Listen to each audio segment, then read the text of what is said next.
All right. Let's get fired up here.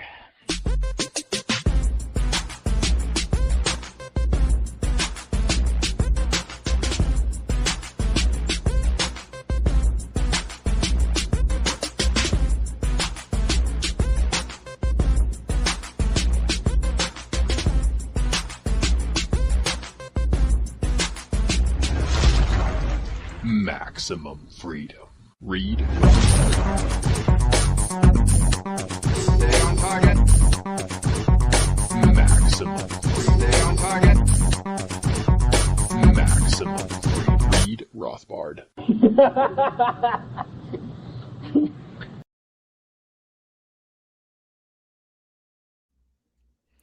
Well, hello and welcome to the Actual Anarchy podcast. This is the podcast where we talk about movies from a Rothbardian and Anarcho-Capitalist perspective. And tonight we're continuing the October Halloween horror type films and going to the master of horror, Alfred Hitchcock, or the master of suspense, rather.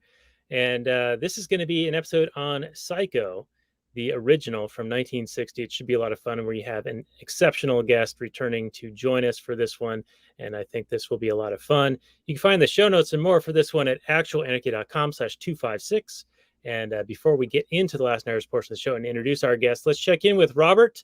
I know the suspense has been killing you, but how are things going on over there? You in your hoodie wearing your human face mask, which I think will be the scariest costume of all this upcoming Halloween season. I'm sure anybody seeing this now is terrified, suitably. Yes, so unfortunately, this is how I roll. It's too late now to complain. I don't care. You can complain all you want. I won't listen. How are you, Daniel? Good to see you, buddy. Well, it's good to be seen. Just wave your hands in the air like you just don't care. I am wearing my very scary costume that says libertarians are such elitists that we think that we control our lives, our own lives, better than the government can, which I think will scare a lot of the progressives that, live around us at present. It's a little scary. That is terrifying. The idea that people have responsibility for their own lives is terrifying. Bodily autonomy, agency. Such things are very scary terms, I think, these days. I don't think they're teaching them in those government schools. But anyway, we are going to have quite a show tonight, and I think this is one I've been looking forward to for a while now. The last time that we had this guest on was for the movie Jaws, and that has some very iconic musical moments, as does this one, Psycho. So yeah, there's definitely a lot of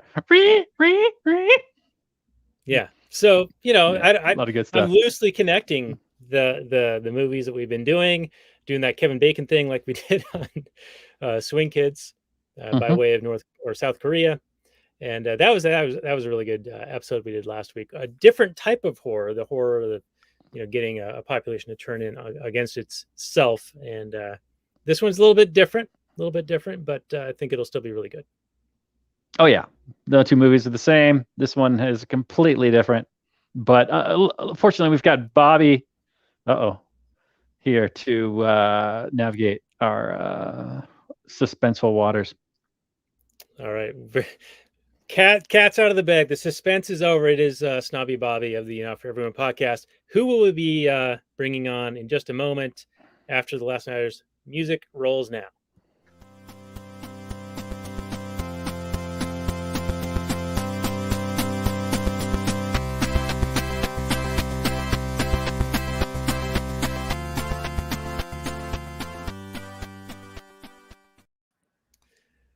Hello, good evening, everyone. I'm trying to do my Alfred Hitchcock, but I haven't actually boned up on how he speaks. But I'm introducing the show. We are the Last Nighters. You can find us at lastnighters.com, also on the Liberty Movement's YouTube channel. And this is our episode on Psycho, episode 199 of the show. And you can find the show notes more at lastnighters.com/199.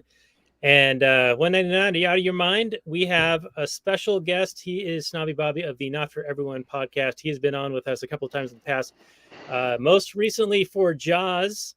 And prior to that, he was on for Demolition Man. And I think his initial appearance with us was for The Patriot, the Mel Gibson classic film that was on the 4th of July, Independence Day, like last year. And Bobby, have you been on for anything else? It escapes me in my old age. I am forgetful and old and ugly and all of these things. But welcome back, Bobby. Thanks. Yeah, we were on. I did Contact with you guys. I did Big Trouble in Little China. I can't believe you forgot that one. Wow, man! I can't believe you forgot that either. I can't believe having some Biden moments. Robert hasn't forgot that one. It's my favorite movie of all time. There's no way I can me forget too, it. buddy. Me too. I think that's it, though. I think that's all I can think of right now. The Patriot's probably the best movie that we've watched, that we've covered, though. Better than Demolition Man. Better than Jaws. No. I think that I like that. You know, we did Jaws, which is an iconic masterpiece, and I think that, spoiler alert, we're about to talk about another one of those. So yeah, thanks for inviting me back. Yeah, well, thanks for being willing to be back. I'm just in my house, but yeah, that's cool. Well, virtually back. Yeah. You'd be willing to come back and talk to a couple I'd be knuckleheads playing like us. PGA right now if I wasn't here. So okay, well, I'm glad that you've allotted your scarce resources and allotments of time to us versus playing PGA. A lot of irons in the fire. Literally. All right. Well, let's get into this episode here. I've got the Google description pulled up now. So of course we're talking about the very scary film. Oh wait, that's not the right one. Fauci. Was that on purpose? Is that the 3%? Rotten Yeah. score? This is the one that got some 92% Rotten Tomatoes, 70% Metacritic, but 5% of Google users like it. What we're actually talking about, I guess, because this other title was already taken, they had to use the guy's last name for that other film that I had up, even though they've already done a remake of this one. But similar to last week where we did Swing Kids, and then another film of the same name got made. Yep.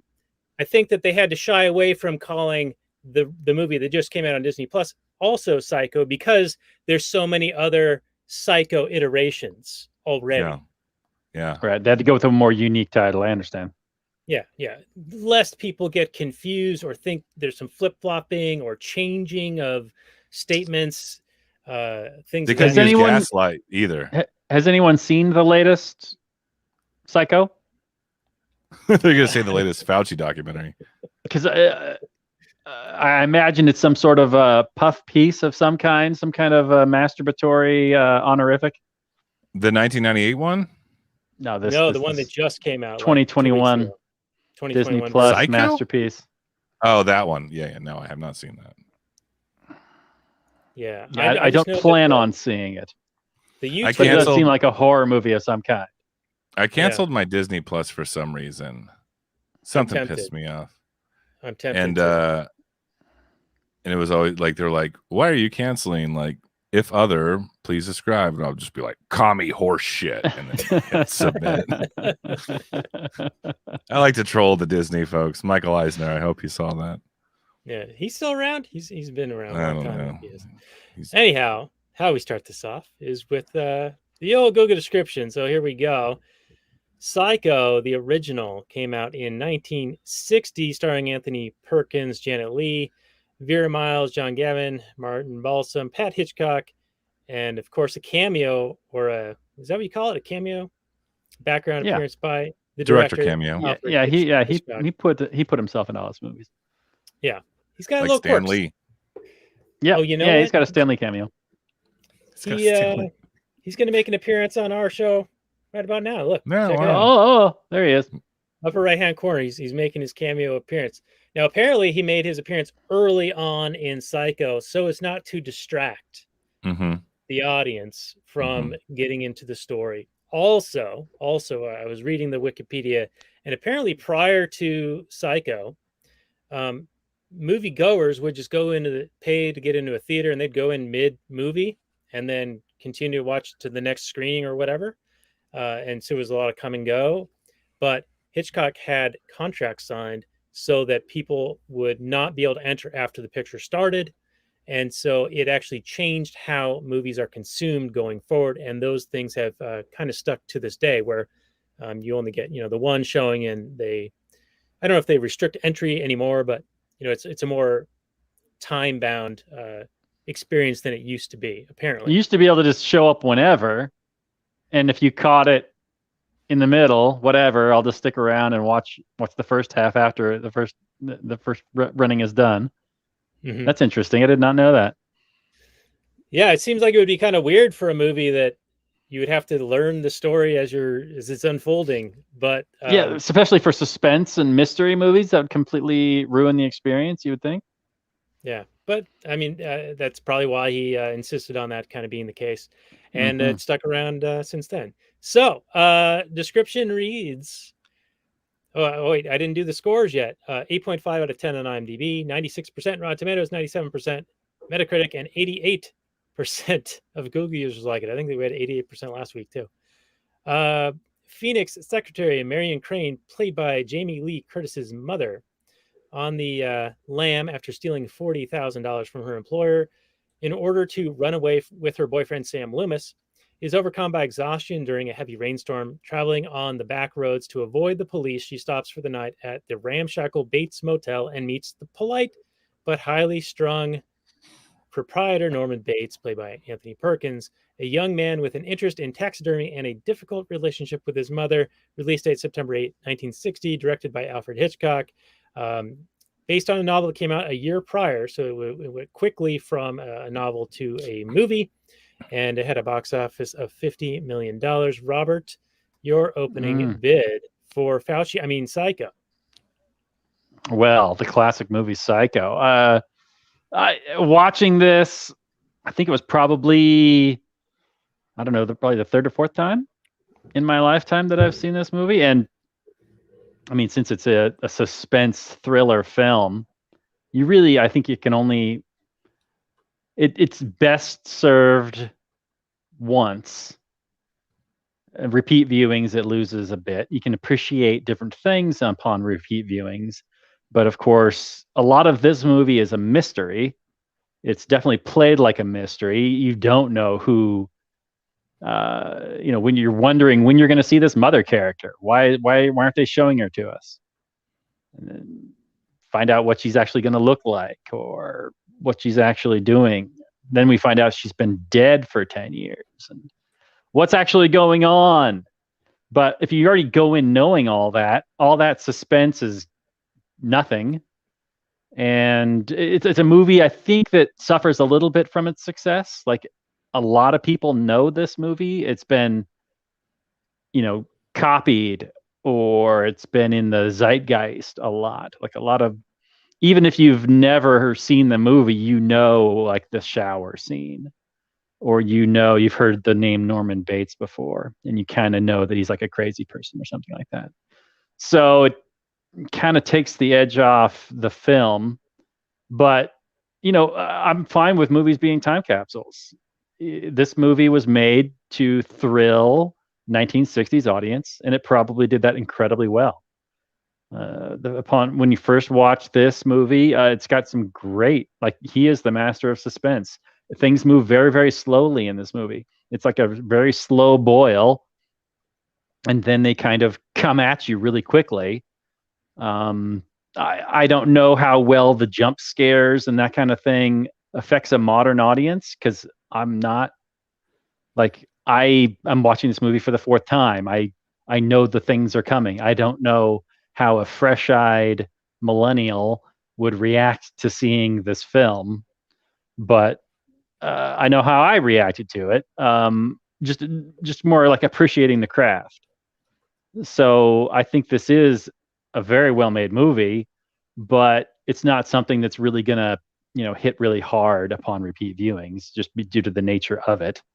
But you can appreciate all the acting and the directing and the way the story is made. It's pretty good stuff. I liked it a lot.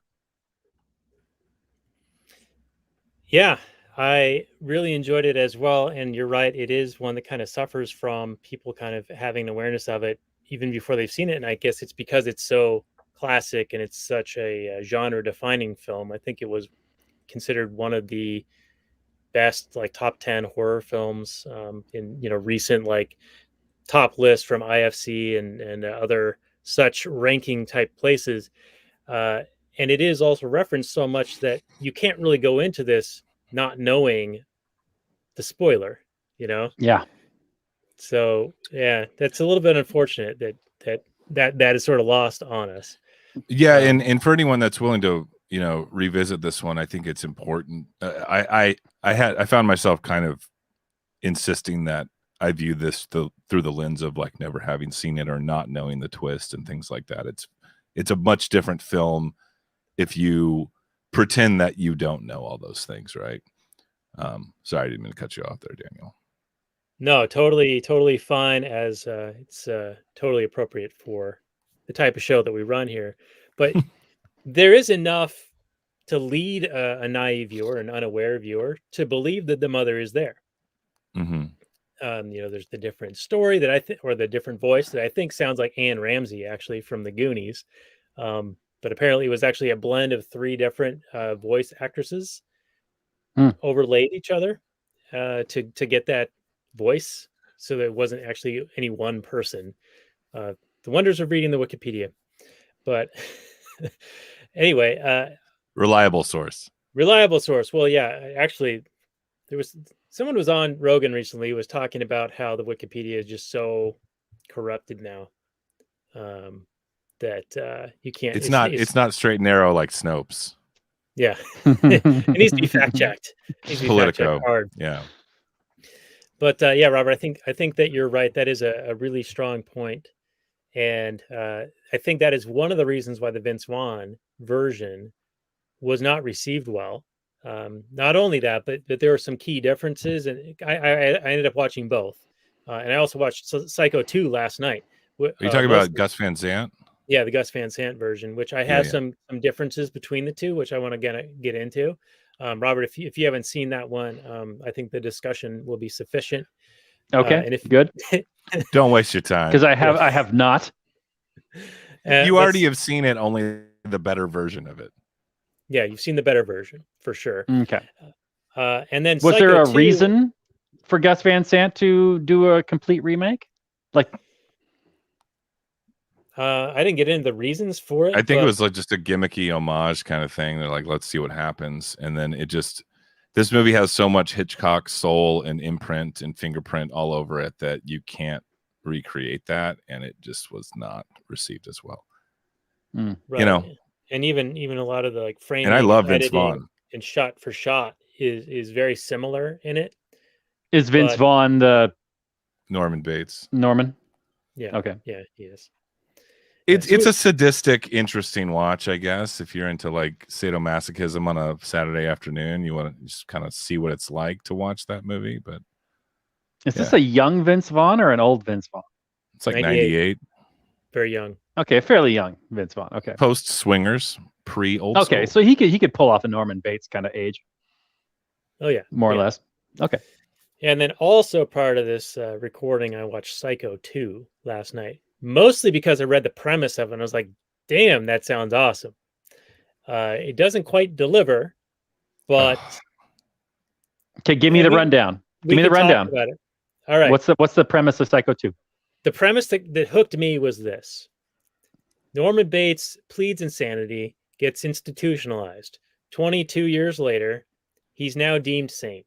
And so they release him back out into the public, and he still owns the motel, and some sleazy guys turned it into a drug den, prostitution, roadside attraction. And so he's nonplussed about that. But and this is a bit of a spoiler reveal, but the surviving sister of the lady killed in the shower scene in the original Psycho hates Norman Bates so much that she makes it so it appears that Norman is going crazy again by leaving notes and placing phone calls and she gaslights him as the mother. Yes, gaslights him in okay. hopes to make him snap. But she actually commits murders in the process and makes Norman think that he's actually done these things. Oh, so she Jason Voorhees's mom's it, sort of? Something along those lines. Yeah. So the goal is to get Norman Bates back institutionalized or in jail for the crimes, but That he did committing not commit. worse or similar crimes herself. So the premise was really cool. I find Psycho 2 to be one of the great unsung sequels of all time, and especially for a movie that didn't need a sequel to begin with. I thought that it was, if you go in watching Psycho 2 as if it's like in a vacuum, as if like the first Psycho didn't exist, it's a completely, above average film, I think. It's not nearly close to the first one. It's kind of like the Misfits with Michael Graves. It's like if you think of this band as not being the Misfits, it's just a separate entity on its own. It's fine. It's fine. Anyway. Yeah. When did this Psycho 2 movie come out? 1982. Oh, okay. This is an old movie. Over the mountains. Jennifer Tilly's sister. Meg Tilly. Jennifer Tilly's sister is her name, I think. Yeah, I think officially that's her official title. Yeah. And Megan, maybe? It's 22 years later, filmed. This original one was 1960. So Anthony Perkins is probably in his late 40s, early 50s when it's made. And, he plays in it. He's in it. Oh yeah. And so is the lady, Vivian Lee. I think that's her name, right? Or no, Vivian just had it. Janet Leigh. She's dead. Vera Miles. Vera Miles, who plays the sister again and tries to get Norman Bates to think he's crazy, which is really kind of clever and evil and a very interesting premise. However, who directed it? George something. But the shower, nobody's heard of him. I'm sure somebody's heard of him, but I haven't. Okay. Other than, I'll tell you in a moment here. It's better than it should be. Is Richard Franklin. Richard Franklin. Okay. No idea. All right, here it is. 2 decades after the original murders at the Bates Motel, Norman Bates completes his treatment at a mental institution and returns home to find his hotel run down under the management of Warren Toomey, played by Dennis Franz. Despite a new friendship with a waitress, played by Meg Tilly, and a job bussing tables at a diner, Norman begins to hear voices once again. No matter how hard he tries, Norman cannot keep Mother from returning and coaxing him to unleash the homicidal maniac within. So I assume at the end of the film, he does go all full Mother mode and starts slashing people up. But then it's kind of like justified because he's like the anti-hero. The ending is a little weird. Okay. The ending is a little weird. So it's revealed that the sister, Vera, has been concocting this with her daughter to make Norman feel crazy. So the daughter befriends Norman. Wait, is this movie played as a mystery? Like the audience doesn't know that this is Vera doing everything? Yeah. For a while, it's kind of revealed, right? Okay. But then Vera like sneaks into, near the end to like continue to harass Norman, and she gets a knife shoved down her throat and comes out the back of her neck, and you're like, whoa, a bit graphic here. And also a similar thing happens to the psychiatrist guy who had been helping Robert Loggia. Actually, he's great in this. And so something's going on because Norman couldn't possibly have done it because he's locked up in the attic when one or both of these things happens. And Meg Tilly is like feeling remorseful about making Norman go crazy again because she's grown fond of Norman. And hilarity ensues. She gets shot by the police because in her efforts to try to talk Norman out of the delusions, she dresses up as Mother to command him to stop thinking that it's Mother on the phone. Anyway, it's probably worth seeing, actually. It's probably worth seeing. Okay. And I recommend Psycho 2. I really do. I actually, non-ironically, very much enjoy that movie. Yeah. Was this movie post 9/11? Hitchcock's death? No. That's a great question. I would imagine. So. I want to say I don't think Hitchcock made it into the 80s. I could be wrong. Yeah, let's see. I'm going to click on a link here, and he died. He died in 1980. So yeah. Okay, so he did not live to see this. No, yeah, he did not see this. And spoiler, Robert, just okay. If you're gonna watch it, I'm not gonna spoil it. There's You a just little go bit ahead, more. Daniel. We'll spoil everything in this show. It's whatever. The whole show is These movies spoiled. have been out for decades. Decades. If you haven't seen it now, it's your fault. All right. Almost 40 So, years. Apparently, it's revealed that Norma Bates, the mother that is in the original here as a corpse, Yeah, is not the real mother. Oh, Not Norman's real mother. She is the sister of the woman who had Norman as a young, unwed woman who had mental difficulties of her own, mental, Women. yeah, and apparently she had, I guess, gave murdered, Norman up. Gave it to her gave sister. Norman up. Yeah, to the sister, and she, of course, was awful to Norman, and so Norman poisoned her with strychnine and her man friend. Her man Mhm. friend. Mhm. And so at the end of Psycho 2, this woman who was the waitress or a waitress at the diner he starts working at reveals herself to be his actual mother. And so that's a plot twist, right? Mm. But by this time, Norman is full blown crazy again, and he offs her. Oh, and shit. starts the cycle all over again with preserving her He just body. can't stop killing his mom. That's what he does. And yeah, so Psycho 3 and 4. Do not apparently- go to Norman Bates and reveal that you are related to him in any way. Just don't do Yeah. it. It's not He's a not good happy idea. about this. He's not happy about this. 23andMe is not a good thing for a Norman Bates or any relative. Don't let him know his ancestry. Yeah. All right. Then so, he's in Bill Gates' database if he does that too. So be careful there. yes, I've had concerns about that myself. You're on the right show. I will not submit. Anyway, we're here to talk about the Alfred Hitchcock version of the film. And so, Bobby, I know that you are a big fan of indelible films. Jaws is one of those. Demolition Man is one of those. The Big Trouble in Little China is Jaws, borderline. Demolition Man. The Thing.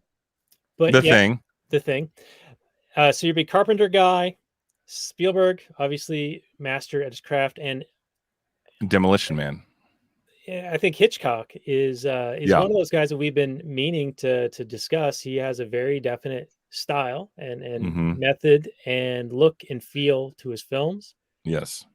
and I think that it's worthy of discussion. And I'm surprised we haven't talked to him about him earlier. There are some YouTube videos about like directors and their styles, and their little 15 to 20-minute things like, hey, here's the 5 things about this director, and I'll try to find one of those, put on the show notes page, because it's always And there's great. probably 50 or 60 about Hitchcock. So I mean, it's really hard to narrow when you're researching this film. It's really hard to narrow down all the points you want to hit on, as far as Hitchcock's impact on things. So and this movie in general. So did you want me to do opening? Yeah, you do your thoughts? opening Yeah, blast. Blast Because- in the face, halfway Bobby. into the show here. What's that? We're halfway into the show. Yeah, go. Well, I mean, I wrote a whole monologue. Let's hear this monologue, Bobby. Yeah, Come which on. I was fully counting on, actually. That's why Yeah, was I mean, really it's my breaking only it up. notes, so I got to go with it. We got to do it. We got to just purge it right now. Blow we're my gonna put load, you- blow my Hitchcock load in one fell swoop. Blow your load out your Hitchcock. I'm gonna make you full screen. All right. If you'd like to make a case for market competition, breeding ingenuity, and everything from art to commercial products, look no further than the macrocosm that is Alfred Hitchcock. To film, he is what Mozart is to music, what Bernays is to propaganda, and what Nancy Pelosi is to making me want to punch drywall. Or front run. Hitchcock is everything. A timeless trailblazer whose work spans 6 decades, the undisputed king of auteurs, he set the bar for the modern thriller and horror genre by exploring the darkness of mankind without the use of mad scientists, spirit-gummed lycanthropes, or awkward saucers on fishing line. With the birds as a possible exception, his films are human, and they are meant to be human. From the complex and often flawed id-driven characters to the masterful manipulation that he demands sympathy of his audience. Often imitated, but never outdone, you simply can't fuck with Hitchcock. Arguably, the peak of his resume is 1960's Psycho, which pushes the envelope of genre film, perfectly balancing pop and culture. Iconic, thoughtful, meticulous, scary, and engaging. Psycho set the bar so high for the modern thriller, I challenge you not to recognize its influence in everything from top-tier masters like Brian De Palma to Hollywood hacks like M. Night Shyamalan. A violent yet tasteful date with derangement, Psycho is a perfect film that explores the independent, impulsive damsel and take the incel from mom's basement to a Jungian-style archetype via Freudian observation. Simply put, the dangerous soy boy with any remorse disposed and projected onto his upbringing. It has and will continue to stand the test of time. If you're looking to hit all the boxes, acting, script, performance, story, visual mastery, score, Psycho is a pretty fucking good place to start. Does Robert agree? Tune into the Last Nighter / Actual Anarchy to find out. Wow. You got to be a writer, man. That's all my notes. Well, honestly, Let's that's all. fucking party. That's all you need to say. That's all you need to say. Robert, do you agree? Is this a masterful film? Is this a masterclass in suspenseful film? Beautiful You score. really, you just have to look at all the how many people are influenced by this movie. You can't. I mean, it's hard to look at it, 61 years later, and have grown up watching all the people who were influenced by this film. Like, I grew up on horror movies. I don't know if did you watch a whole bunch of horror movies with me back in the 80s? I don't know if you did, but I know me and my sister, we grew up watching Hellraiser and Freddy and Jason and every good and bad horror movie that came out of the 80s. Phantasm. And I'd like to plug Not For Everyone podcast to Robert right now. Yeah. Do you talk about those movies? Oh, yeah. Do you ever get into Hellraiser? And we did Hellraiser 2 last Halloween. Did you do Poltergeist? Have you done Poltergeist? We haven't. We're trying to do kind of a little more obscure stuff, but we have done Hellraiser 2. Hellraiser 3, the one with the CD Cinnabite. That's a good one. Anyway, sure it is. Back to Psycho. I'm sure it's great. Yeah, they do a lot of canon films, a lot of B League. It's good. Mm-hmm, It's good stuff. Mm-hmm. But yeah, it's kind of in the way. For me, it wasn't. I mean, since I've already seen it in the way it is, as it's like a mystery suspense movie, its effect is a bit lost on me. But you can still see the craft. Now, if I rewatched a movie like Casablanca, then you can appreciate pretty much every last bit of it. But this movie, it's still phenomenal in that it was probably amazing for its time, and it's still great. But having influenced an entire generation of filmmakers, an entire industry. Yeah, I've gotten bits and pieces, and I've gotten it recycled over and over again in the movies I've watched. So it doesn't seem so amazing because I've seen it all so many times, right? Right. It's almost like the Elvis Presley effect. It's like this was incredibly influential to everything we listen to that we almost take it for granted now, and it's just like part of the zeitgeist, part of the culture now. Right. But this is just how you do it. It's very important to watch old movies under the context and under the the lens of this. Nothing existed the before time. This. Right. Like exactly. Like he's creating new stuff here. I mean, you had your film noirs, and you had like Fritz Lang and guys like that, before or around the same time as early Hitchcock. But Hitchcock seemed to have just really like hammered it down and honed it in to a point where it was just like the apex of visual aesthetic, which is interesting too, because all those silent film guys had to get really good at that too, but it was still very early because you don't have audio for exposition and things like that. But he took it to a whole nother level where it is digestible entertainment, but also something incredibly profound and just masterfully crafted, if that makes sense. Where, again, like I'd mentioned in my little monologue there, like he is what everyone tried to do. And the thing about Psycho is this was late in his career. Like, I think his last movie was in like 72, and he'd been making movies since like the 20s, right? Or some sort of directorial accomplishments since like the 20s. And with Psycho, it was his biggest hit. It was a very shoestring budget. He had come off doing stuff like North by Northwest and Vertigo. He was at the commercial Hollywood success level and respected level with those. And Psycho was kind of a turn towards, you had a whole generation of directors, like even like your Roger Cormans and people like that was already trying to imitate him. And he was just like, well, that's great, but here's how it's actually done. This movie was made for like stupid low budget, like very low budget. Janet Leigh got paid like something ridiculous, like 40 grand for this movie, but they just wanted to work with Hitchcock. So if you think about it this way, like it would be like if like the Rolling Stones 90s album Bridges to Babylon was their most iconic record. That's how much time has passed at this point, where like this guy has been around, he's been respected, and it's like, well, I'm going to do what I want to do. I'm going to do Psycho. He actually bought up the licensing to the novel for like $9,500.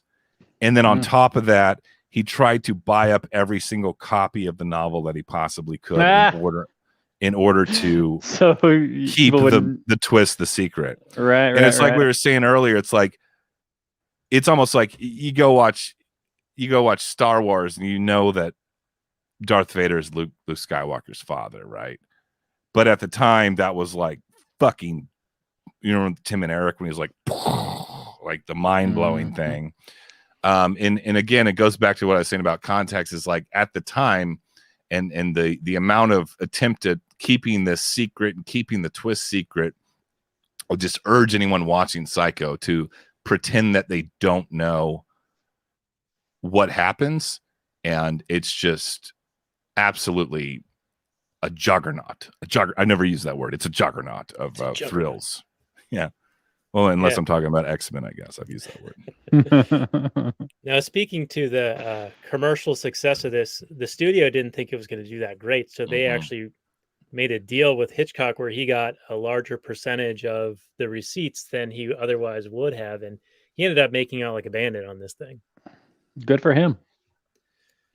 So he paid for more of the upfront, more of the production costs, probably. Yeah, something to where he ended up making way more than expected from his end. What I gather is this was a bit of a passion project where it was like, I've made my mark in Hollywood. I just want to kind of do what I want to do. And I know I have a limited budget. And I think there was like a lot of like TV crew on this movie. It wasn't like your typical roster of like established Hollywood filmmaker type crew. Right, because he had a show going on at the time. You did it with the B team, huh? Yeah, he did it with a B team, and again with a low budget. And I think, like you were alluding to, Daniel, I think the studio was just kind of like, I guess, like, here's some money. It's going to be a bit of a roll of the dice. We're not expecting much out of this. And I mean, similar to what we were talking about with Jaws and last time I was on the show, it's just like complete pandemonium, like new benchmark in the history of cinema. Yeah, and that also sounds a little bit like what happened with Desperado with Robert Rodriguez. Totally over performed the expectation, and because of limited budget, he was doing all sorts of things to be innovative and to make things work on the budget he had. So he had to be very ingenious and explore new territory. And I feel like you see some of that with Hitchcock here as well. I guess the shower scene, there was something like 200 cuts between that whole scene, like from different angles and different. It's hold on, I got it here. The shower scene was, hold on. Okay, yeah. So Janet Leigh received 25 grand. Anthony Perkins got 40 grand, but they just wanted to work with Hitchcock. I swear I had that. The shower scene, which is 3 minutes long, featured 77 different camera angles and 50 cuts. It took 7 days to shoot, which is insane. Like, it's 3 minutes, but like, people have to death picked that whole sequence apart. And if you watch Hitchcock just in general, like, he very rarely will cut back to like the same angle or the same composition of the shot. It's like always something different. It's very Kubrick, or Kubrick is very Hitchcock in that sense, is like everything's very meticulous and set up for a reason. It's not just like, shoot and let's move on to the next scene. Like, there's a reason that in the scene with my favorite scene in the movie is when Marion's having dinner with Norman Bates in the parlor, which I believe is the longest scene in the movie. And this like incremental, like, I was watching it with my wife the other night. I was like, is he actually creepy, or is that just how people acted back then? Like, I can't figure it out. Yeah, it's a good but question. Then it kind of like incrementally like gets a little more like red flags. Like, I don't know about this guy. He's in a taxidermy. He's serving me milk with sandwiches. He gets very defensive when she says, let's put maybe you should put your mom in a home or something. In a home, yeah. And that was the watershed moment for his character, I think, arguably. But if you look at that scene, like, he's kind of got this aggressive, domineering aspect to his character after that part, and then she stands up in like the angle of the camera is like emasculating of him, and she's like the independent, dominant woman again, like, well, I'm going to bed now, like, we're done here, kind of thing. And he doesn't push it. He doesn't. And that's the other thing, is like, you don't know, like, we know that Marion is not we don't know who the protagonist is, because there really isn't one. Because Marion's basically a criminal. She stole 40 grand from her employer and is running away to go get married to Sam or whatever she's off to do. And then for a while, we're empathizing with Norman, especially when we don't realize what he's actually up to. We think after the shower scene, he's like, oh, fuck, mom's up to her old tricks again. I got to clean up. Clean up the bathroom, So it's all this like subverting of expectations. You like don't know, what's happening, but you don't know like where this is going or who to actually relate to or empathize with or root for. And that's all done on purpose, I would argue. Yeah. And I think there also is actually a little bit of rewatchability to this, because once you know the story and you know that the mother is a separate persona within him, then you can actually see some of those tricks at play, where Norman's talking to Janet Leigh's character in front of the motel, and you can see she says something along the lines of, I can't believe you let anyone talk to you like your mother talks to you. And he says, well, sometimes you can't speak for other people. You can't change other people. And you can see a reflection of Norman in the window, which almost seems as if it's showing us that he has this split personality. He's actually referring to himself or one persona trying to speak for the other. Like, if you listen to what he says and play that back, knowing that he is the split persona, then you can read it a different way.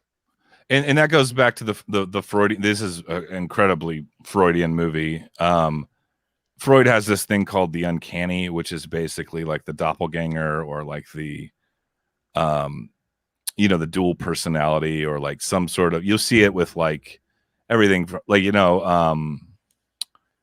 even something as I don't want to say benign, but as glazed over as like the twins from, it's something creepy about like the two different opposed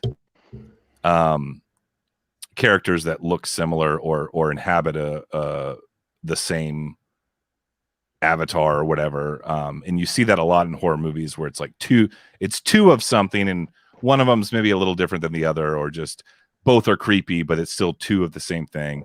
Again, all very, very Freudian. And then you get into the stuff about the house where like the attic is the super ego, the middle room is the ego, and then the basement is the id, and stuff like that. So I don't know exactly where I was going with that, but it's all like very, no pun intended, it's begging to be psychoanalyzed, this movie. The Well pun was played. intended by this, by the way. Snubby Bobby, everyone. He'll be here all week. Tip your waitress. So, Robert, Yes, where sir. do you want to take us next? Because you haven't seen the new one, so I'm going to save some of that ammunition for a little bit later, so Bobby and I can go through that with you. But is there anything that you wanted to bring up related to this film before we move on too much further? Because we are actually already getting long in the tooth. I like don't we have just a whole lot of interesting things. I know I just looked up actor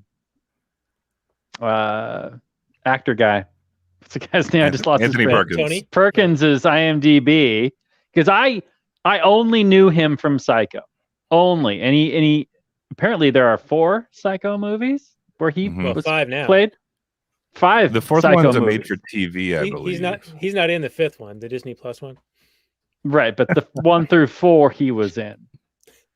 And I wonder if he was a bit typecast. I don't know. He seems like a fair enough actor. It seems like he could do any number of things. I don't know if it was this role was so successful that they were just like, well, no, let's just stick you in this horror category. But it looks like his IMDb has a fair amount of variety in it. But all I knew was from his big horror stuff. I wonder. Go ahead. Go ahead.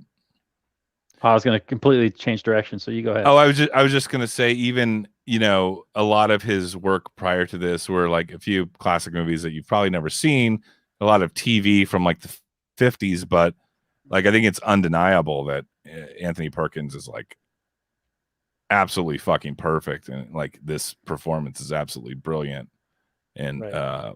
For Psycho. So yeah, I'm sorry. Go ahead and shift gears there. But also that it would be very difficult for him to be anything else, or to be known for anything Well, else. yeah, you Typecast. see him in another movie, unless he was in like a lot of makeup or completely transformed himself. You're like, what's Norman Bates doing in 1800s France or something?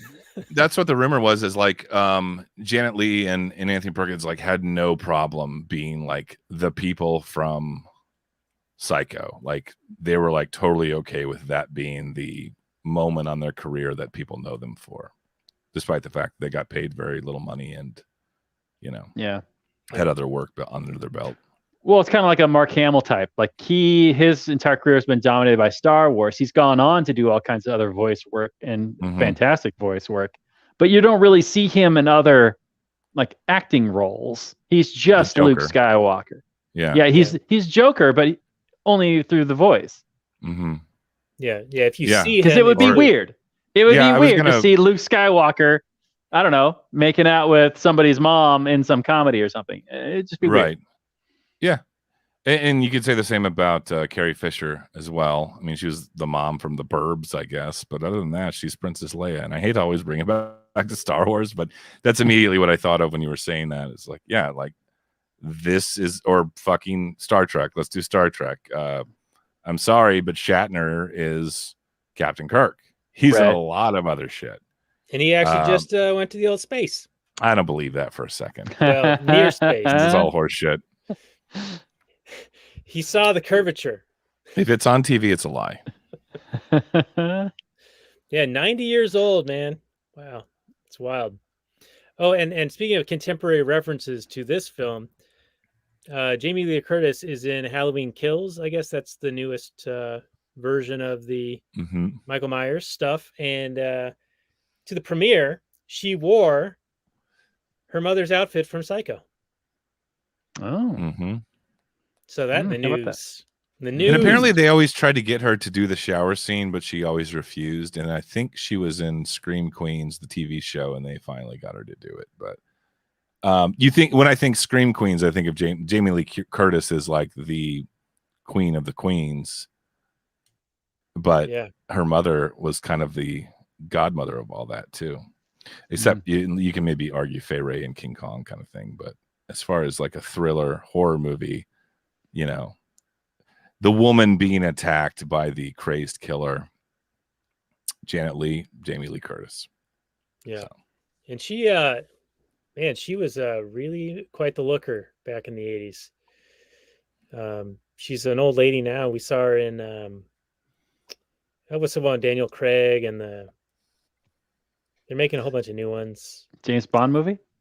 No, it's we even did it with Knives Out? Knives Out. Yeah, Knives Out. Oh yeah. She's like all old in that. Yeah. They're making another one? Oh yeah. Yeah, I think they're making several. Oh, is it what's his Cash name? Money.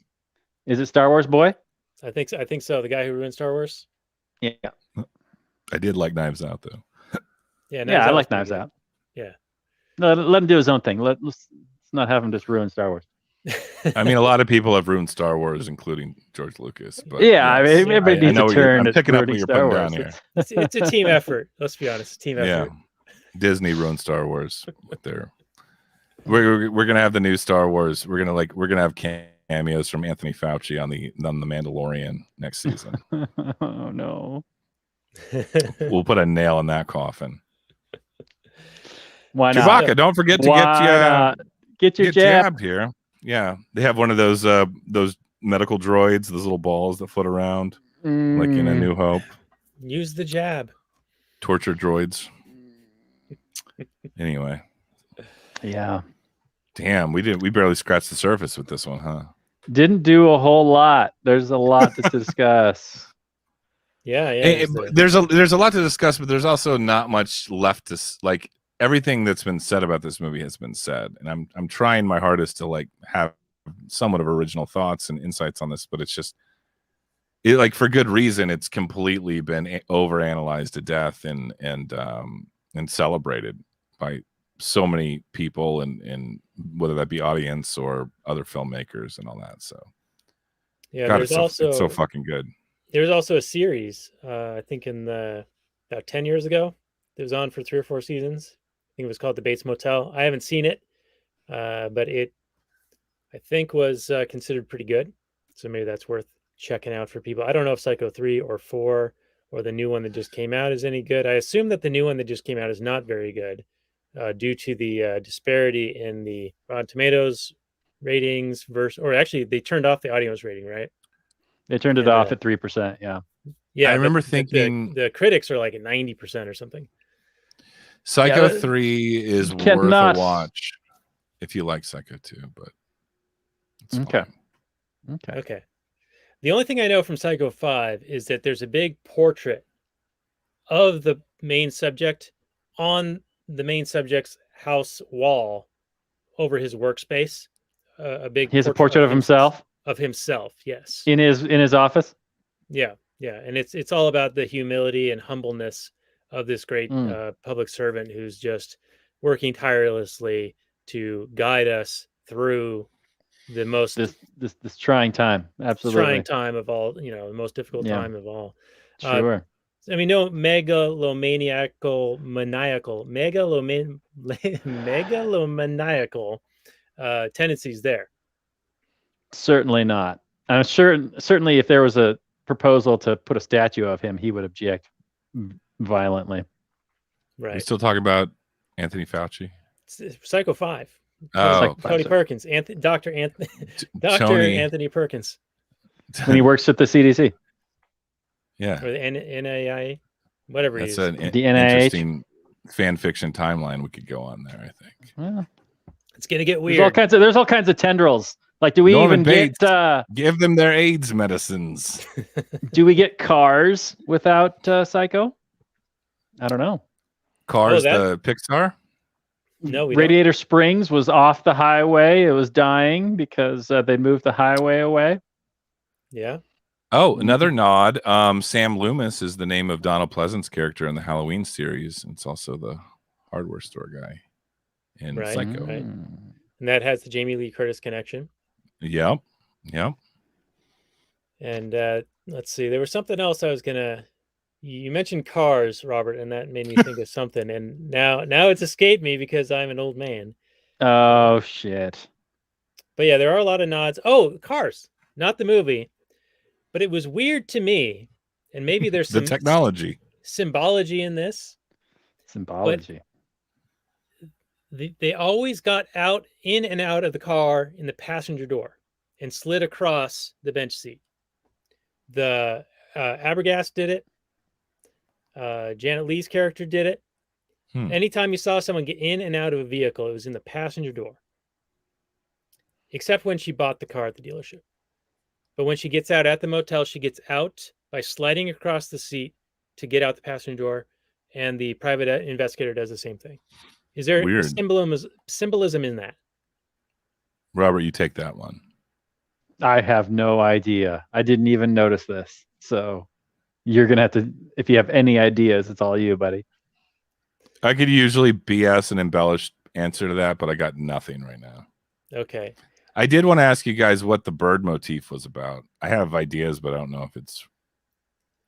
Yeah, he got into the taxidermy talk, and he was not interested in anything other than birds because it was too icky to do beasts or pets.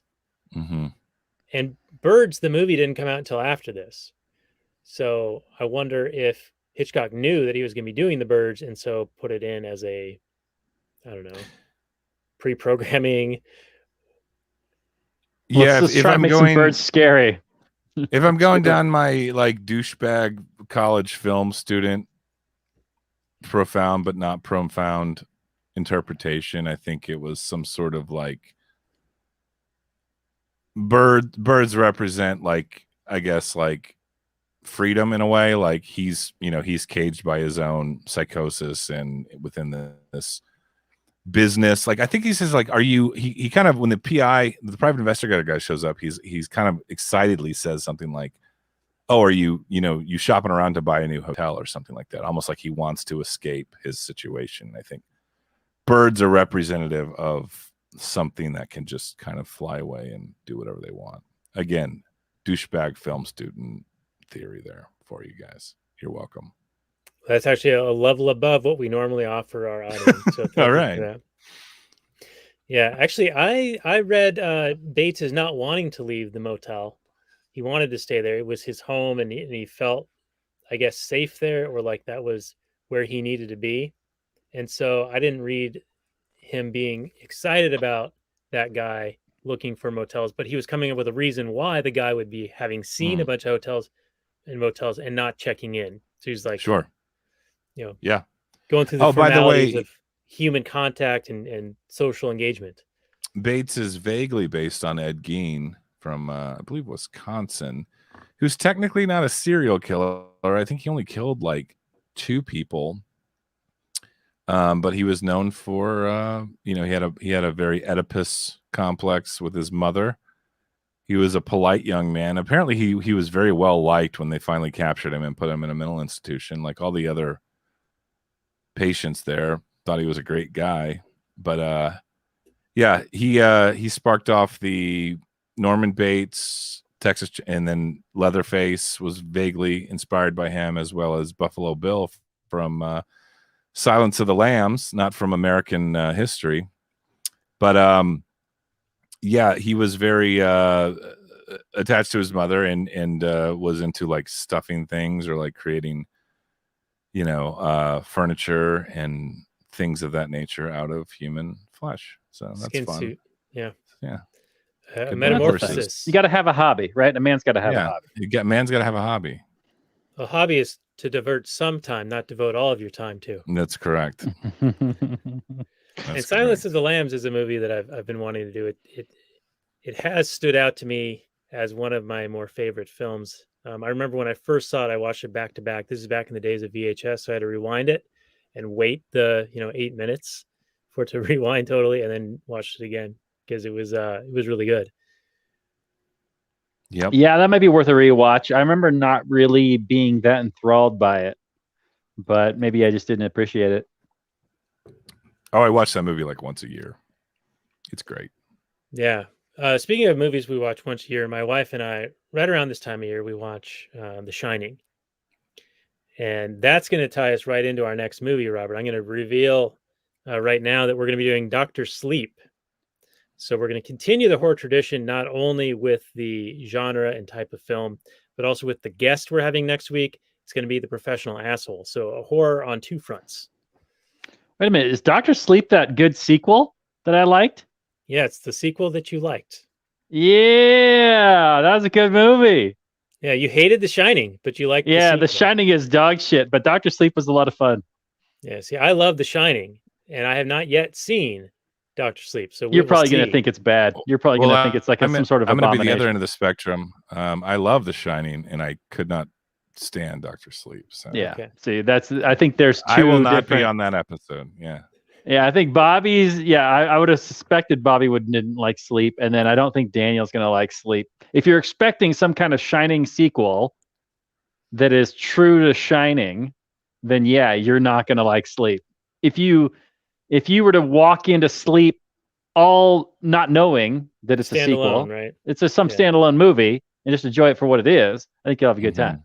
Mm-hmm. But it makes several allusions, of course, to Shining, so it's tough to think of it as its own movie. Okay, all right.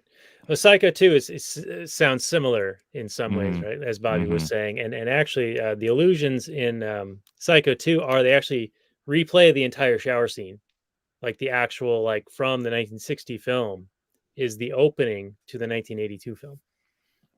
I'm just going to say, if you've recently watched Psycho, I think it's definitely worth your time to just go watch Psycho 2. Just get it over with.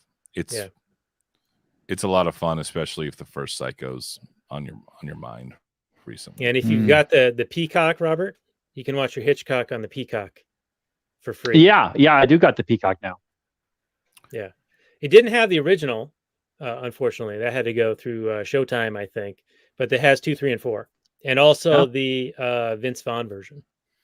Yeah, I was recently scrolling through the different free apps that you can get on today's modern TVs, and all these, Tubi and whatever other free things, and just seeing the amount of schlock that is available to watch that you have never heard of, and I doubt you would ever have the time to watch even a tenth of it all, but it's all available to you streaming right now for free.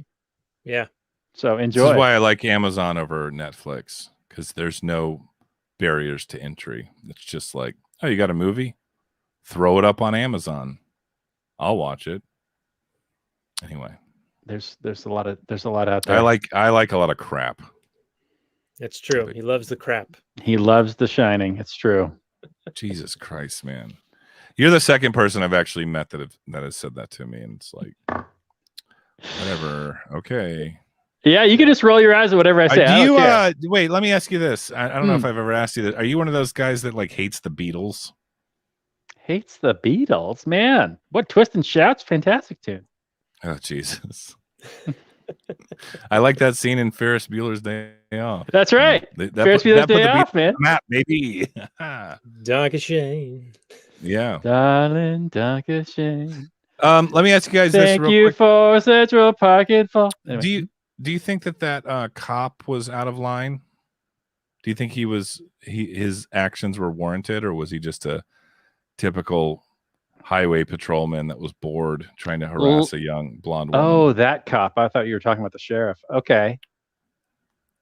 What are we talking about? In Psycho? In Psycho, the first cop, the traffic cop. When she's sleeping in her car and the traffic cop rolls up on her. Yeah. I figured we would tie that into some libertarian themes there, but oddly enough, I'll just take over for a moment here. But the rest stops, which were put in when the interstate highways were built, There's about 5 or 6 of them between where I live and Everett, so just north of Seattle. All of them being shut down because they've been overtaken by vagrants and there's staffing shortages. So people will have to sleep on the side of the road now. That used to be versus- like a prime spot for They're not anonymous, safe anymore. I had to sleep gay in my encounters. car. I was afraid of getting the vid if I left my car, officer. Yeah. Also, the ferry services cutting down their routes by half due to staffing shortages. Wow. Some ferry services at those rest stops too. Definitely some glory hole ferry services. I actually Yeah, used to live in an let area it, that let it relied sink in on. there. Yeah. Some peacock for Hitchcock. So I used to actually rely on a ferry service when I lived on an island for a while, and I'm glad that I don't now. I mean, part of me wishes I was still there because it was beautiful and separated from the golden hordes of people in the greater Seattle area. But yeah, with Violent left-wing militants. yeah, from the Chaz. Yeah. But yeah, so a lot of the state-supported infrastructure is being destaffed and unfunded and closed down to the public. So that's good times. Your tax dollars at work. Yeah, but Daniel, what did you think about the actions of the cop? Was he being overzealous, or did he have probable cause to be basically following her around? Well, she definitely seemed like she was up to something, and he just didn't know what. She was also pretty boned up on her rights, which seemed to be trampled on more and more every day, to where it seems that at least in 1960, they at least played lip service to it. And she was like, a woman not being accompanied by a man. yeah, but she was like, "Am I free to go? Have I done something illegal? Red flag. Am I being detained? Right. Maybe she's just a libertarian. But yeah, she did give fishy answers, as did Norman Bates when the Indeed. Abergast was there. Mm-hmm. Mm-hmm. And so, yeah, and that's purposeful, right? It's probably meant to be there so that it builds into the suspense and suspicion as it relates to the film. But it's kind of funny, the Gus Van Sant version. The guy who plays the cop in that one doing the same thing, which it's kind of weird because you don't see the cop later after the she buys the car. After the car scene, yeah. Yeah, we don't see him again, which you'd think that you do because he's sort of set up to maybe return. But anyway, the cop in the Gus Van Sant version looks like identical, just in color. What does that mean? Identical in color? Yeah, he identical to the 1960 version, except in color. But in color. Gotcha. But in color, yeah. He's a person of color. That's what I thought he was saying. No, that's a weird thing to bring up. But okay. He's an evil white man. Okay. He happens to be in a colorized film in 1998. It's much later time. Gotcha. Okay. Right. So yeah, I think that she was acting strangely and fishy, and also there is a certain amount of understanding of, hey, there's this car parked on the side of the road, this young woman. You want to just make sure things are okay, right?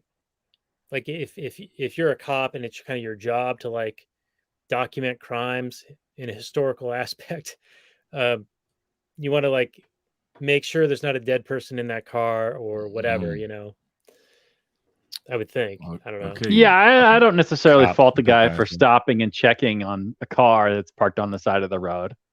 That seems like a thing I could do, just fair and square, fine. But it did seem weird that he was following her to the car lot and thinking something was fishy that she would be buying a car. I don't know. Right. And he also had exited prior. So it's almost as if he came upon her again almost on accident. Right. It's like, wait a minute, that woman that was sleeping on the side of the road is now buying a car? Yeah, so I wouldn't say that he Something's was up with following her. this. I think that he took interest in something's not quite right here, but he let it go. And then he ran into her again and was like, okay, this is real weird. Yeah, it could be. Agreed. I like how this movie is just it's a morality tale of just have friends that care about you. So when you're murdered by a knife wielding psycho, they'll come and find your dead body. That's heartwarming. I got you, dog. Don't worry.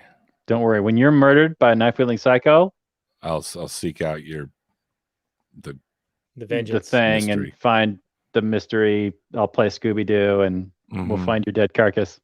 It was Daniel all along. You know, instead of just actually having a gun, Mr. PI, you know, maybe be armed. So when a knife wielding psycho comes at you, you could just like shoot him in the face. I don't know. You're in the It's an idea. shower though. No, when you're climbing up those stairs in the spooky house. Yeah. Oh yeah. Have a gun out. But he Have a broke gun in into your the hand. house. He broke into the house. I had a He problem with did. this. Yeah, he did. And when Yeah, you're he did not breaking into have a it. house, Yep. That's how you get killed in horror movies. I sent you a That's- terrible meme about somebody breaking into a house, Robert. Terrible meme. Friends of mine got kicked out of Facebook groups for that meme. oh really? Did they? I would like to see that meme. I'll send you that meme. We'll get you that. We'll get you that meme. Our relationship is built on memes. It's a Yeah, strong meme. We'll It's get a to that strong one. meme. It can hit close to home. little pepper emoji coming your way. All right. Yeah, it's some a spicy one. fire. It's definitely good. So anyway, I think we're getting close to needing to cut it off here. So how many knife stabs are we going to give this thing? How many knife stabs did he give her in the shower? Oh, it was a lot. It was a lot of knife stabs. It seemed like a lot. She fought off. I was pretty proud of her. She fought off the first couple stabs, because Norman is not a very imposing dude.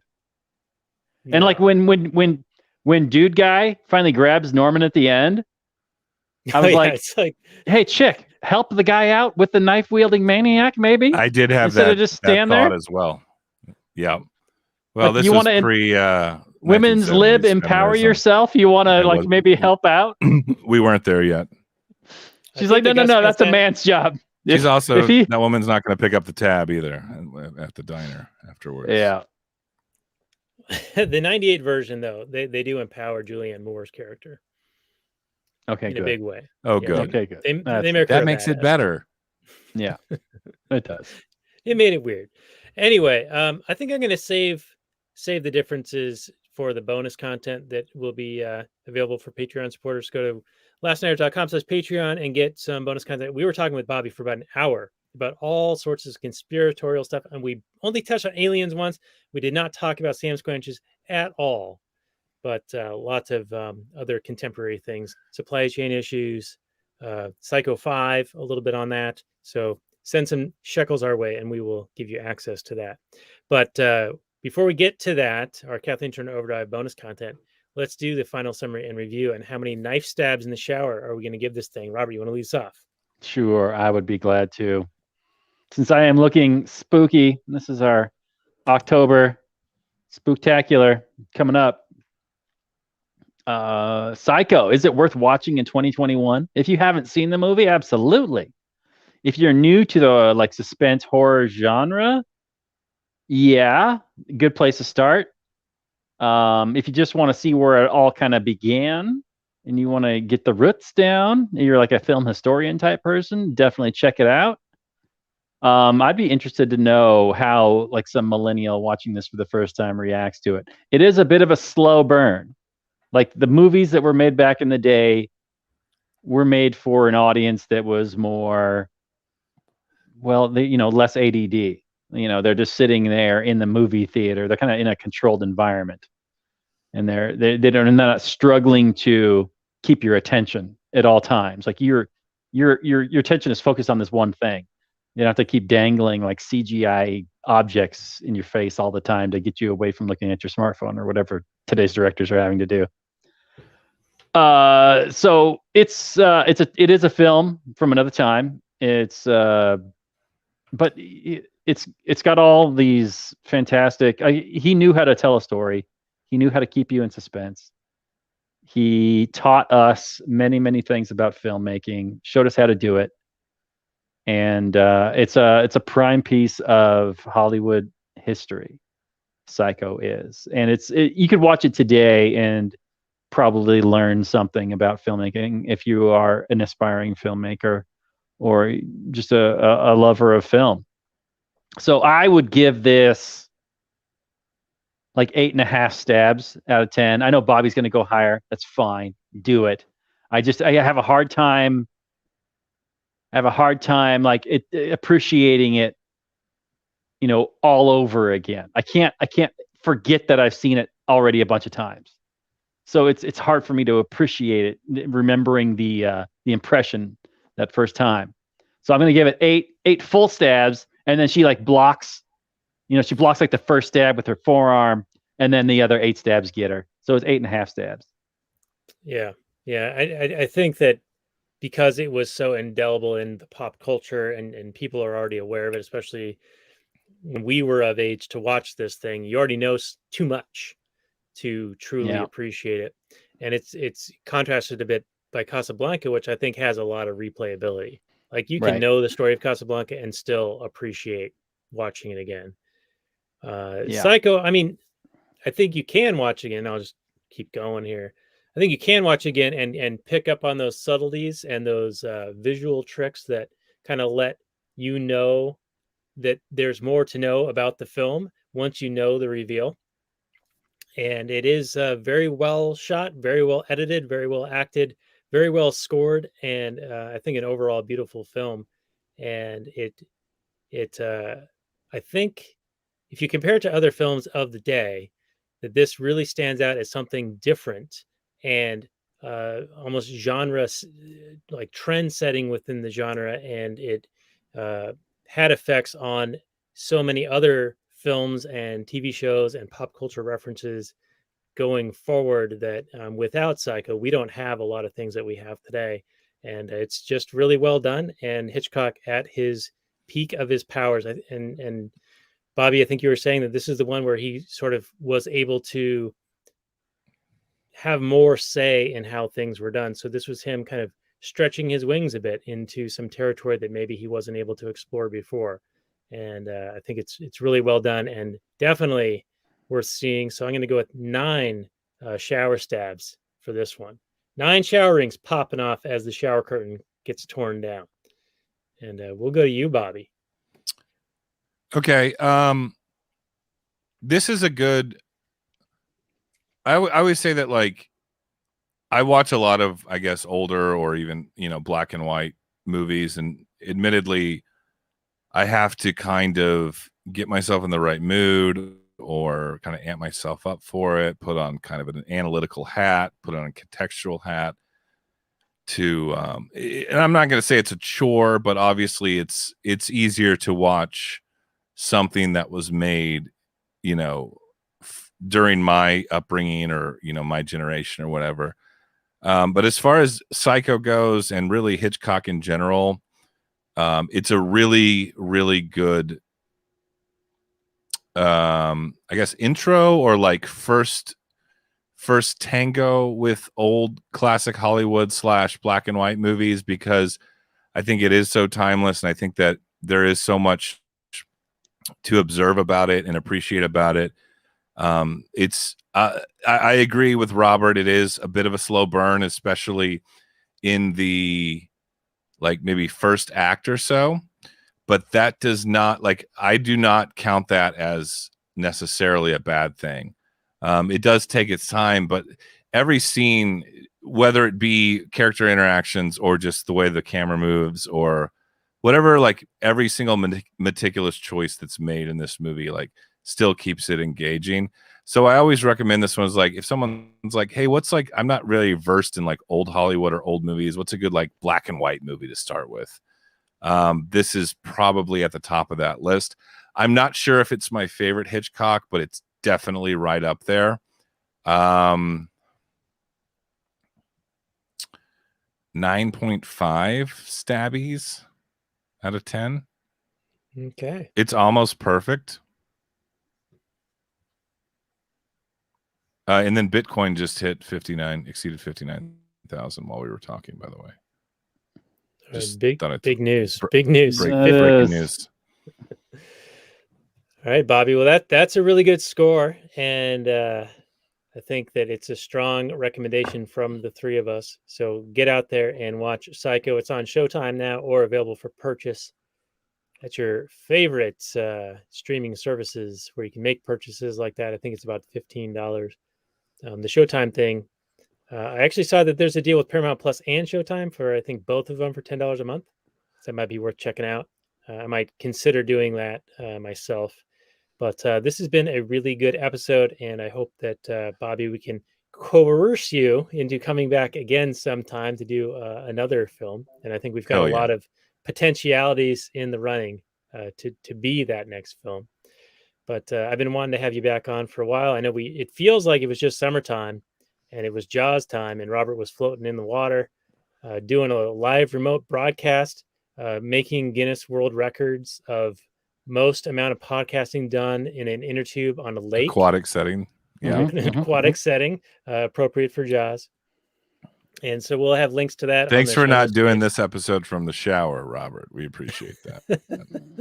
Man, that's a very vulnerable place. That's a good idea. Yeah. Topless, like Randy in Trailer Park Boys. He'd always take his shirt off. And then when he was getting in a fight, he would take his pants off too. Now I want a cheeseburger. Cheeseburger walrus. Trailer Park Boys had some good moments there. Anyway, this has been a good episode. You can find the show notes and more at lastnighters.com/199, and you get some bonus content at lastnighters.com/Patreon. You can also find links to our guest Snobby Bobby's handle and podcast and website. He does the Not For Everyone podcast. I highly recommend it. It's very well done, very well produced, and they ostensibly review movies for a good 15 to 20% of their runtime. Nonsense. It is half and half, sir. The rest of the time, they're giving each other shit and have known each other for a long time, and it's very entertaining and very well done. I am a big fan. I've listened to, I believe, every episode. Wow.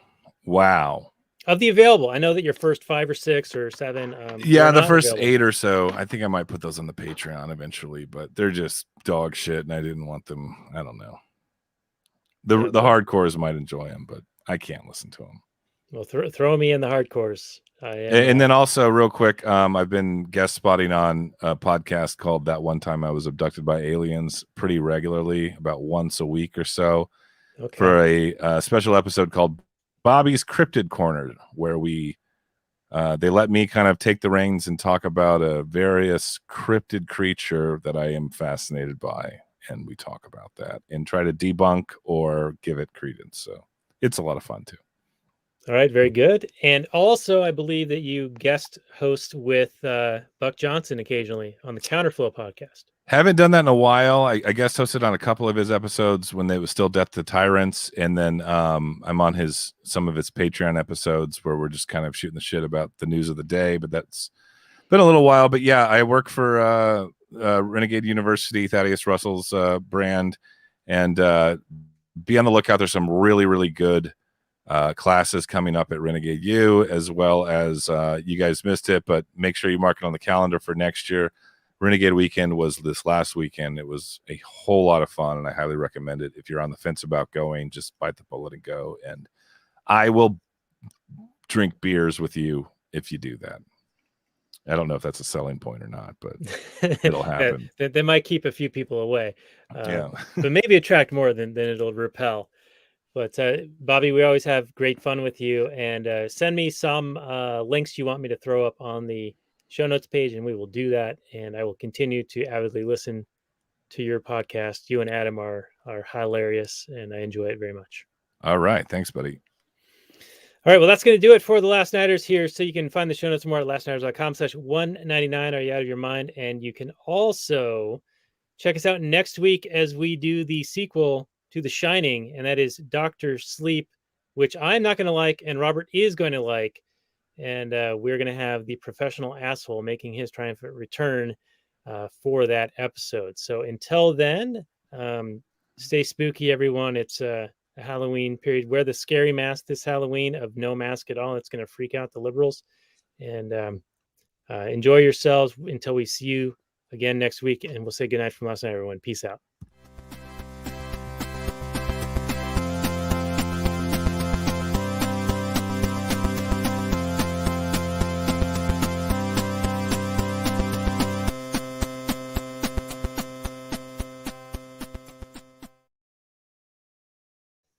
All right, and a few more minutes on the actual Anarchy podcast, and I think that Bobby is taking a little Bobby break for just a moment here. But Robert, any final things that you thought of that you were like, damn it, I wish I'd said that during the Last Nighters portion, but here we are in the not Last Nighters portion, and now you can bring it up. Well, I just like how Norman was undone by the power of family and friendship. It's by people who he murdered a lady that people cared about. And so it's important to foster those relationships.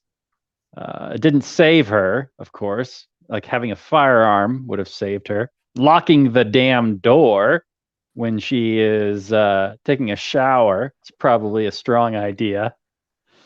But yeah, Norman probably would have kept getting away with it if not for concerned people. So who just cared about her and wanted to make sure they could find her, or see if she was still alive or whatever, wanted to find her. So, be good to your friends and family. Maybe they'll come after your dead carcass, but it's more important to take care of your own safety. Check Right. in. Yeah, check in. Let people know where you're going. And don't steal $40,000, or in the updated version, $400,000, because inflation's not a thing, right? Anyway, I did like that the guy that the Texan guy, who was the asshole Texan guy, like had 40,000 because he didn't declare his income. I like that. Yeah, I like that guy a lot. Yeah, that guy Like was a good solid. Asshole Texan that evades the IRS is my people. That's right. That's absolutely right. Like, I don't know if we can take cash for this real estate deal. He's like, why not? It's my private cash. What's wrong with you? Yeah. Man, yeah, I feel like we barely scratched the surface on that one, but that was fun. I think there's potentially more freedom themed stuff to talk about on that one, but that's one of them. Is that guy? That guy is who we all should strive to be. Yeah, having $40,000 to plunk down on a piece of property as a gift to your daughter who's getting married. That's a pretty boss thing to do. Yeah. Hell yeah. And in the 98 version, a mere, 38 years later, it's $400,000. He's just got that. Is this 400 grand in cash that he's buying a house with? Yep. Same deal. Nice. Though there's really no way that they can fit the 400,000 in the newspaper, but whatever. Yeah. What's up with that? Yeah. And what would it be now? Like $4 million? It's been another, Probably. 24 years since then. Yeah. Yeah. So speaking of differences between the films, and then we probably got to wind this one down pretty quickly here because it's already been an hour and a half. But Robert, this is mostly between Bobby and I, because Bobby, you've seen the Van Sant, right? Yeah. I think So- I started it out of morbid curiosity, but it was just on the background after about 20 minutes. But anyway, go ahead. Yeah, well, there's a certain amount of soul that I think gets imbued into a film by the craft makers, and Van Sant, I think, technically repeats a lot of the same scenes and editing and all of those things, but it feels saccharine. It feels almost fake, and because it's in color, it also loses that element, that nostalgia. I almost wish he had done it in black and white, because I think it would have played a little bit better. I feel like that would have been a little too on the nose. And I think that's ultimately the problem is, like, if you're going to remake something, that's fine. I obviously The Thing is like one of my favorite movies of all time, and that's a remake, but like that, I can't think of anything else that was remade that was like trying to do pretty much exactly the same thing. Like the mimicry of it. Yeah. Yeah. And that's the thing with the remake is, like, you have to put your own updated spin on it, other than just like it's in color and stars Anne Heche and Vince Vaughn. Like, that's not going to do. And remakes are a weird thing because they always try to remake good movies because it has like marketability and like has draw, like, oh, I remember the original, let's go see how they fuck up this one, kind of thing. But I always say, like, what they should do is take movies that had good concepts that weren't particularly well received originally, and try to remake those. I think that would be a more just approach to the remake. But I'm a free market guy, so if they run the numbers and say, hey, looks like there's a big demand for a new Ghostbusters movie with a lot of ladies in it, we should go with it, and then we get the 2016 classic starring that lady from Saturday Night Live. Yeah. So the early reviews are in for the new Ghostbusters, though. Yeah, I heard it. The reviews have been positive that I've seen. I read one in the Guardian that was about how it's pandering to the incel crowd that disparaged the 2016 one. I'm like, oh, this sounds like it's going to be pretty good. Then it was from the Guardian, it was 1 star. That's exactly what I want. That's exactly what I want. It's like what they said with Joker, right? Yeah. Yeah. And Joker was great, even though I've only still seen it the one time in the theater. And I own it. I own the own is a weird term now, especially when you own nothing and love it. You'll be happy. But I haven't seen it again since. I also own Doctor Sleep, haven't seen it. Once Upon a Time in Hollywood, own it, haven't seen it. Ford versus Ferrari, own it, haven't seen it. There's so many movies like that, and I almost feel bad because the collection that I have that Robert, I think you have access to 90% of it. I haven't seen a lot of them, and each one. Are these hard copies? No, they're digital. They're digital, and they're at least $5, and sometimes up to $20, depending on when you buy them and if they're on sale and whatnot. And there's something like 400 films in there, so it's not cheap. So I've tried to slow down. Yeah, I hear you, man. Shit. I've been doing the thing where I was in a bad phase of just buying DVDs that I heard about on a podcast or read about, weird shit. I do that with books.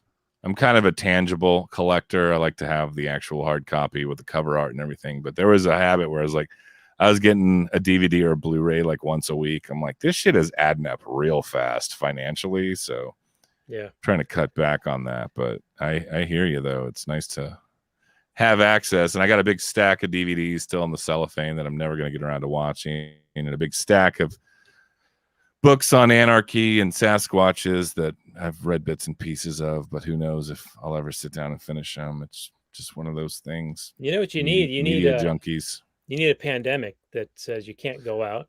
Right. To do, well, watch that stuff and read that stuff. I did some of that. I did catch up quite a bit during that time and during this time. How's the state of things in Washington as far as I don't know, restrictions, and are people going to shame you if you're not masked anymore? Or I think where Robert is different from where I am, but yeah, it's massively different. One side of the mountains or the other, you got nanny state mask Nazis versus just people who want to be free. Mm-hmm. Yeah. Now I live completely cultural. I live near a town that's fairly Christian conservative, and they're pretty good about things. But if you go any other town on this side, it is it's very limiting. You feel the boot heel on you a little bit. I've been curious about, there's a town that's on the Post Falls, Idaho, just east of Spokane, or Hayden, Idaho. That's what I'm looking for. I just need something with maybe 50,000 to 70,000 people that just does not seem to give a shit. That's what I'm looking for.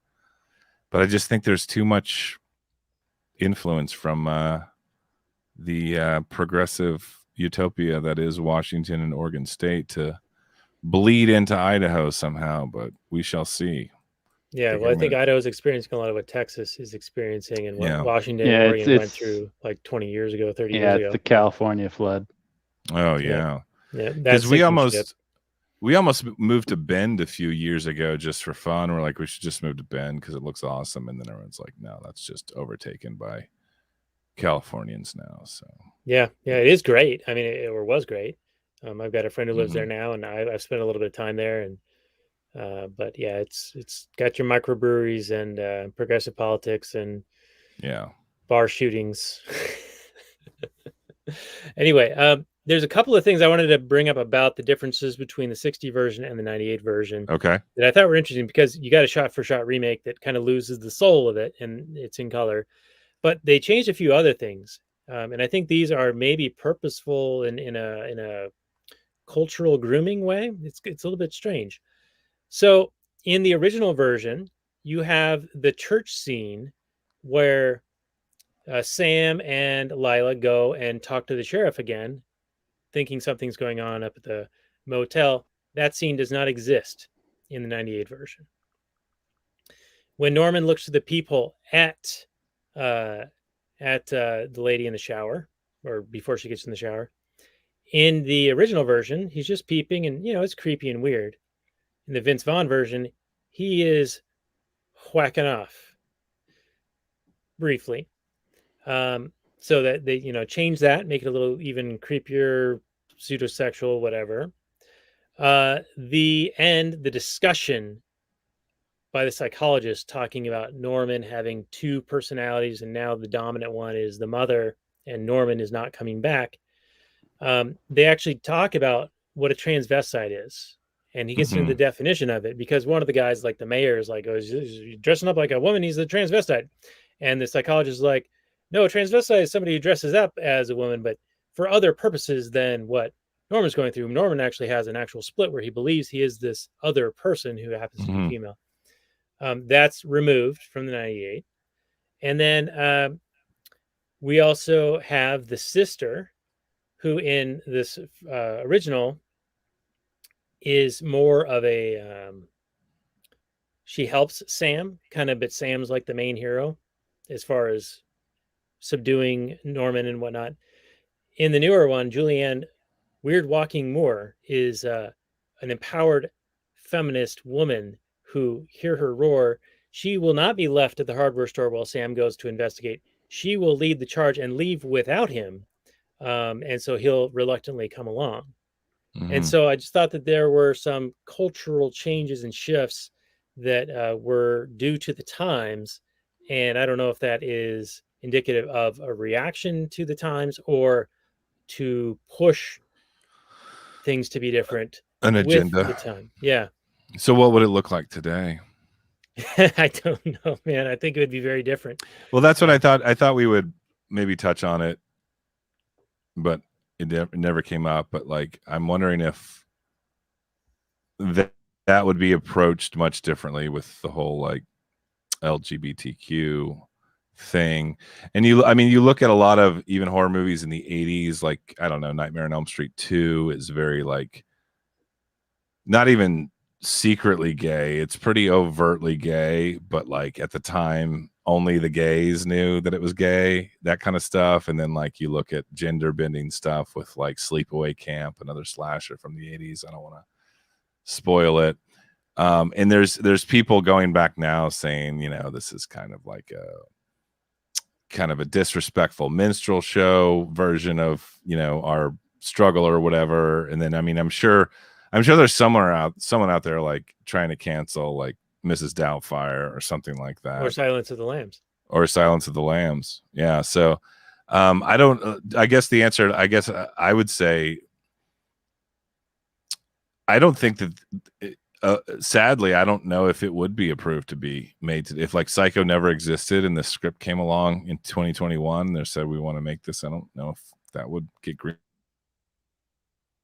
Yeah. I feel like it would get canceled.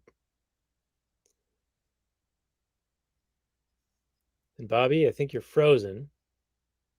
I can see Robert's eyes moving. Yeah, Bobby is frozen to me. Okay. Well, let's wind it down there. We've got you right in the right position there, Bobby. You are completely frozen. But you do a great show usually, and you were a great guest for us. And people can check out your stuff at the Not For Everyone podcast and follow you at Liberty Nelson, Libert Nelson on the old Twitter, for as long as you are not canceled from there. And we will see you next week, everyone, for Dr. Sleep with a Professional Asshole. You can find the show notes and more for this episode at actualanarchy.com/256. And with that, we will Wish you maximum freedom and see you all next week. Peace out.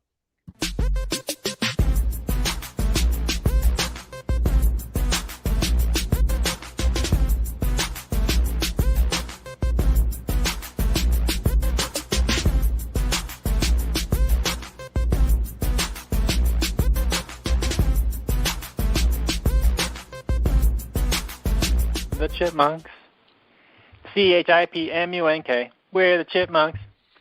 Guaranteed to brighten your day. Do do do do do do do do do do do.